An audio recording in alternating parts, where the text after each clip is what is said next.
Shalom. This is your brother Tazaya Amar of GMS Valdosta, Georgia, coming out with another weekly lesson. And I pray that it be edifying as well as informative. But first, we want to give all praises and glorifications to Yahweh, by Hashem Yahweh Shai, by Hashem Rekakadash. Double honors to our apostles, bishops, and elders for teaching us the true knowledge of these scriptures. I want to say shalom and a harp to all the Aquans and Aquas that are striving and thriving in the same 100% true doctrine. Shalom. Today's lesson is based upon the word idol. And, there's several definitions. I decided to go with the one that pretty much hit home for me. And it says, in the Bible, idol refers to more than just like a work. It signifies laziness, uselessness, and a failure to fulfill one's spiritual and practical responsibility. It is portrayed as a lack of discipline, slothfulness, that leads to poverty, spiritual decay, and accountability for wasted time or words. And the part which really hit home with me was spiritual decay. I'm just speaking as a man. I believe that's why a lot of people fall out of this truth. They get out of in this work. They don't want to go to camp. Uh, Pretty much just not rooted and grounded. It's being lukewarm, so to speak. And the word idol in the Greek is remo argos. Remo argos. And remo referred to an individual, spoken word, utterance, or statement. It refers to the specific operational words that come out of a person's mouth. Argos, a compound Greek word, a meaning without, and ergon meaning work. It literally translates to inactive, unfruitful, uselessness, or barren, without fruit, so to speak. And with that being said, my first scripture is going to be Matthew chapter 12, and we're going to start at verse 34.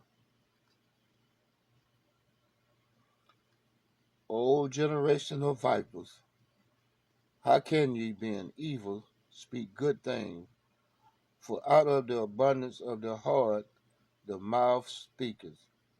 This is red letters, Yahweh Shai speaking. And it's for out of the abundance of the heart, the mouth speaketh. Basically, what that's going into is that, your words carry weight. There's life and death in the power of the tongue. So you have to be careful about the thing that you utter and the things that you utter about. Be very careful.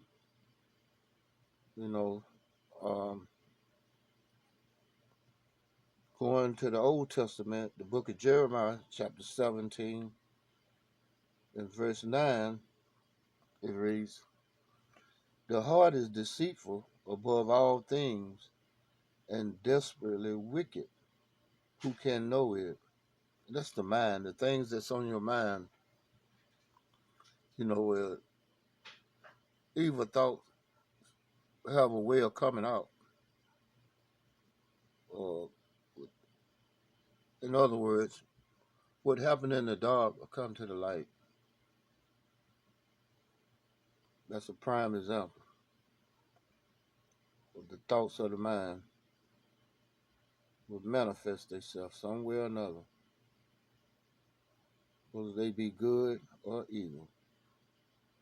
And with that being said, go back to the book of Matthew, chapter 12, starting from again at verse 34. O generations of vipers, how can ye, being evil, speak good things? For out of the abundance of the heart the mouth speaketh. A good man out of the good treasure of the heart bringeth forth good things, and an evil man out of the evil treasure bringeth forth evil things. But I say unto you, that every idle word that man shall speak, they shall give account thereof in the day of judgment. For by thy words thou shalt be justified, and by thy words thou shalt be condemned. Just as I mentioned earlier, you got to be careful with your thought or evil thoughts, or wicked thoughts. There's a price to pay. Ephesians chapter 5, starting at verse 6. Let no man deceive you with vain words, for because of these things cometh the wrath of the Most High upon the children of disobedience. Be not ye therefore partakers with them, for ye were sometime darkness, but now are ye light in the Most High Yahweh. Walk as children of the light, for the fruit of the Spirit is in all goodness and righteousness and truth, proving what is acceptable unto the Lord. Keep them. Keep your mind holy. And without vile and wicked thoughts. Pray without ceasing.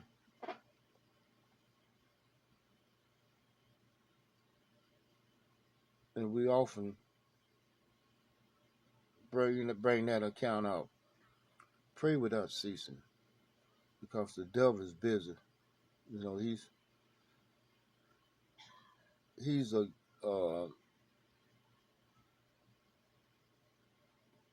situation that never takes a break. He's forever on his job. And that's why we ought to forever be on our job. Proverbs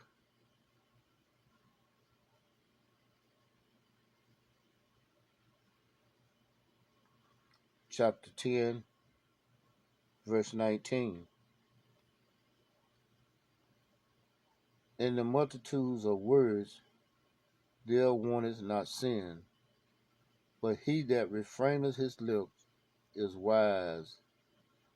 The tongue of the just is as choice silver, the heart of the wicked is little worth.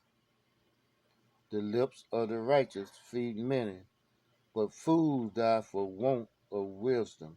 If you say for instance, if you just vain babbling, um, your mind is just dead set on wicked thoughts and wicked deeds.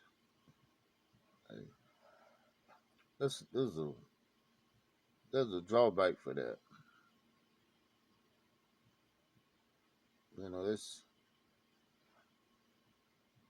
that's sinful.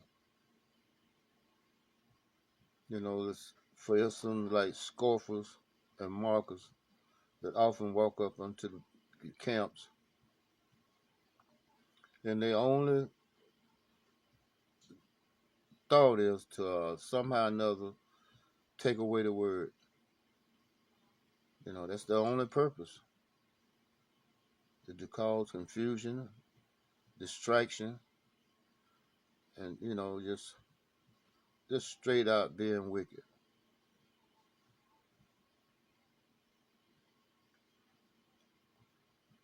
Going back to the book of Ephesians, chapter 4 and verse 29.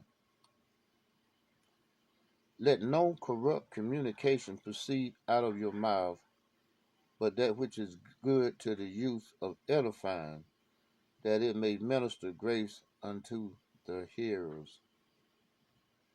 I'm going to read that again. Ephesians chapter 4, verse 29. Let no corrupt communication proceed out of your mouth, but that which is good to the use of edifying, that it may minister grace unto the hearers. Basically what this going into is that, hey, always keep it spiritual, and edifying. If not, it's pretty much just vanity,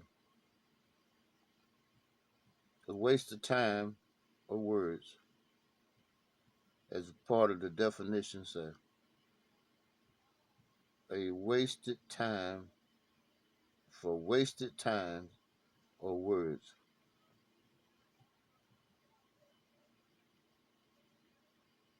The book of Colossians, chapter 4, verse 6. Let your speech be always with grace, seasoned with salt, that you may know how ye ought to answer every man. In other words, let your speech be always with grace, seasoned with salt. Studying this word to show yourself approved.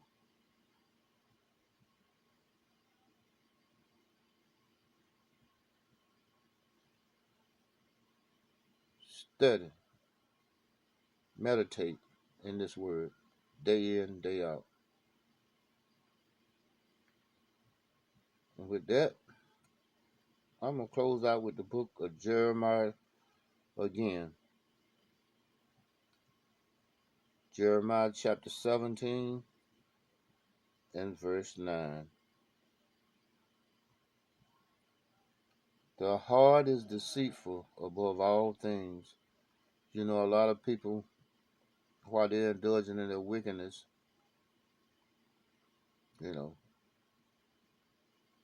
Christianity doctrine, they quick to say, the Lord knows my heart. Well, of course he knows your heart. But what does the scripture say? Jeremiah chapter 17, verse 9. The heart is deceitful above all things and desperately wicked. Who can know it? The Most High knows. So those evil thoughts and wicked deeds that you have on your mind, the Most High knows. You can hide them from man, but you can't hide them from the Most High.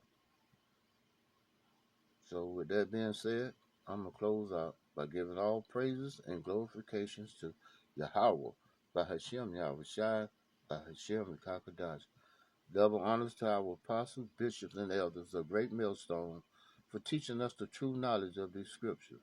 I want to say Shalom and a hug to all the Aquas and Aquas that are striving and thriving in the same 100% true doctrine. Shalom.